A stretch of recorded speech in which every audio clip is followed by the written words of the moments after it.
Somos el grupo conformado por Claudia Patricia de la Torre y William Valencia Montes. Les vamos a hablar del análisis del caso del ejercicio número 4, caso fondo rotatorio del Ministerio de Educación. Buenas tardes.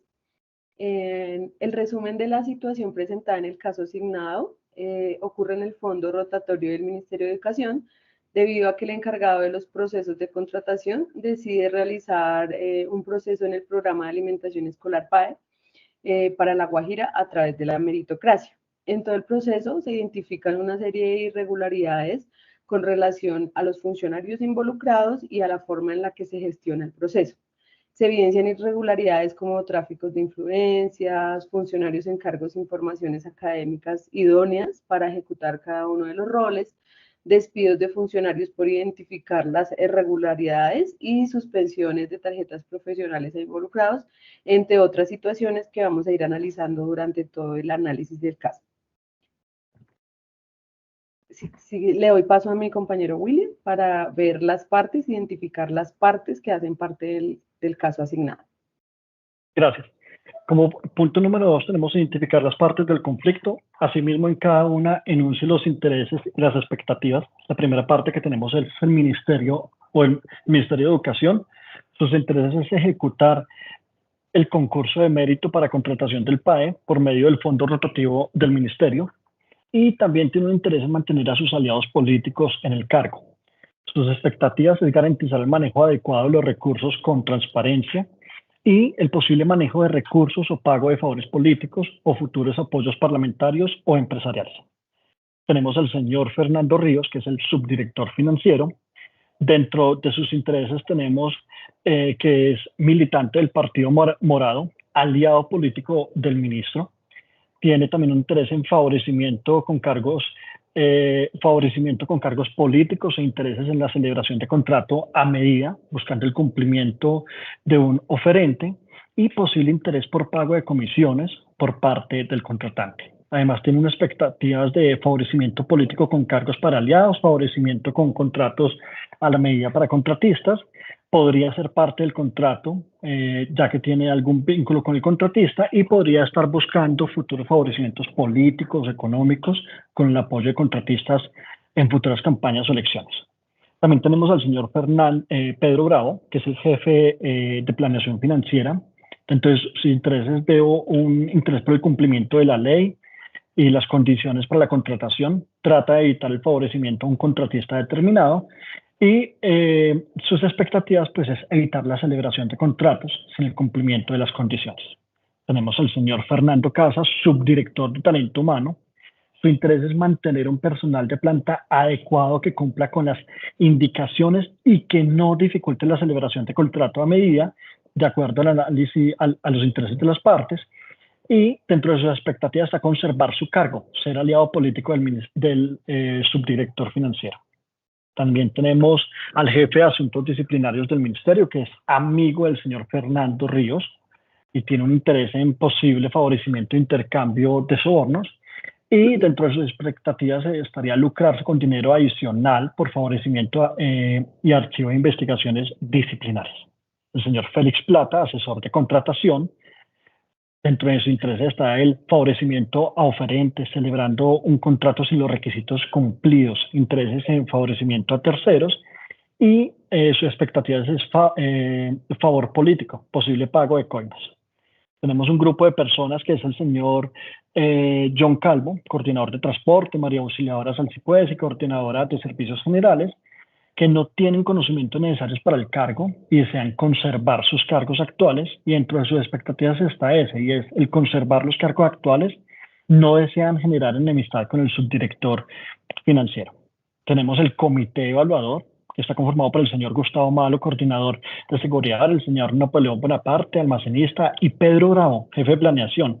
Su interés es favorecer a algún contratista, el cual posiblemente no cumple con los requisitos mínimos del contrato, y su expectativa es favorecimiento con permanencia en el cargo, pago de coimas. Y por último tenemos al señor Tito Alegría, coordinador de oficina de talento humano, que garantiza la celebración del contrato filtrando a las personas que interfieren en el mismo.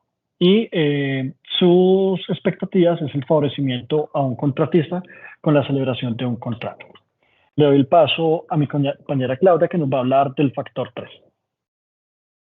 Listo. Bueno, los factores que originan el conflicto, en el caso del fondo rotatorio del Ministerio de Educación, tenemos en primera medida las irregularidades en la gestión financiera, que evidenciamos que el subdirector financiero, Fernando Rico, está involucrado en prácticas financieras cuestionables, como el manejo de una nómina robusta de contratistas ficticios y el pago a pesar de la falta del cumplimiento de sus obligaciones. Esto pues genera desconfianza y preocupaciones sobre la integridad del proceso. En segunda medida tenemos las relaciones políticas y el nepotismo, la amistad de Rico con el ministro basada en afiliación política, sugiere la posibilidad del favoritismo en las decisiones de la contratación y en la gestión del personal. La recomendación de Armando Casas por parte de Rico también indica presencia de nepotismo en la entidad. Continuamos con investigaciones disciplinarias irregulares, debido a que las investigaciones disciplinarias iniciadas contra Rico fueron conducidas de manera irregular y archivadas rápidamente, lo que sugiere la posibilidad de la manipulación del sistema para proteger al subdirector financiero. También encontramos presión y manipulación en el proceso licitatorio, en donde evidenciamos que Rico ordena la estructuración del proceso de licitación y ejerce presión sobre el asesor de contratación, Félix Plata, y los otros miembros del comité evaluador para firmar los documentos. Esta presión compromete la objetividad y la transparencia del proceso licitatorio. También encontramos los cambios arbitrarios en el comité evaluador. La intervención de Rico para cambiar el tercer miembro del comité evaluador genera tensión y la designación de Pedro Bravo como el jefe de planeación no es aceptada por Rico, lo que indica posibles conflictos internos y descontento. Continuamos con el despido injustificado de Pedro Bravo. El despido de Pedro Bravo bajo el pretexto de insubsistencia laboral, sin informar al director, sugiere un acto de represalia. Ese factor intensifica el conflicto, ya que se percibe como una medida injusta y sin fundamentos validados. Y por último, podemos encontrar la falta de ética profesional, la publicación de prepliegos direccionados a la negativa a la corrección de observaciones validadas por el proceso licitatorio, evidencian una falta de ética profesional por parte tanto de los responsables, generando desconfianza y conflictos en todos los involucrados del equipo. Le doy paso a mi compañero. Gracias. Bueno, como punto 4 tenemos que explicar el tipo de conflicto. Determinamos 4 tipos de conflictos: de información, de valores, de interés y de roles. En el caso de información, el caso demuestra que hay un manejo inadecuado de la información. Los funcionarios que tienen información privilegiada han buscado acondicionar las condiciones del contrato para que un oferente salga favorecido del mismo. Para esto, por eso se puede haber modificado los pliegos y facilitar al oferente información privilegiada que se diera ventaja sobre los demás competidores. Por otro lado, no se tiene una adecuada observación, no se tiene en cuenta las observaciones recibidas de los pliegos, donde se generan alarmas sobre las irregularidades. En este conflicto se evidencia discrepancia y contradicción, dado que no todos los colaboradores del fondo rotatorio tienen la misma información y no todos van en el mismo camino del cumplimiento de la norma. Esto sumado al interés en manipular la información. En cuanto al conflicto de valores, se imponen a la fuerza el cumplimiento o incumplimiento, para este caso, de los valores que rayan con la ética de la persona. En el caso en estudio, se le pide a los colaboradores que no cumplan con su deber, violando los valores como la honestidad. Se busca el favorecimiento a un oferente, violando la equidad y la justicia. Se incumplen con procedimientos legales y normas sin asumir la responsabilidad del cargo. Además, se toman medidas excluyentes con colaboradores que no incumplan las reglas generadas, generando miedo e inestabilidad y dejando a las partes en una encrucijada de su cumplimiento o no. En cuanto al conflicto de intereses, sobreponiendo los intereses particulares y económicos sobre el cumplimiento de la norma, los valores de los demás colaboradores sobre la libre y justa competencia, así como la elección del manejo del oferente para el contrato del PAE en La Guajira. En este caso se evidencia que hay No hay imparcialidad ni objetividad en la evaluación de los oferentes, buscando beneficiar a un particular. Y por último, de roles. En el caso en estudio, los roles de dirección y control ejecutan presión para que las partes que intervienen en el proceso de contratación actúen de manera de acuerdo a los intereses de los particulares. Le doy el paso a mi compañera Claudia, que nos va a hablar de los niveles de conflicto.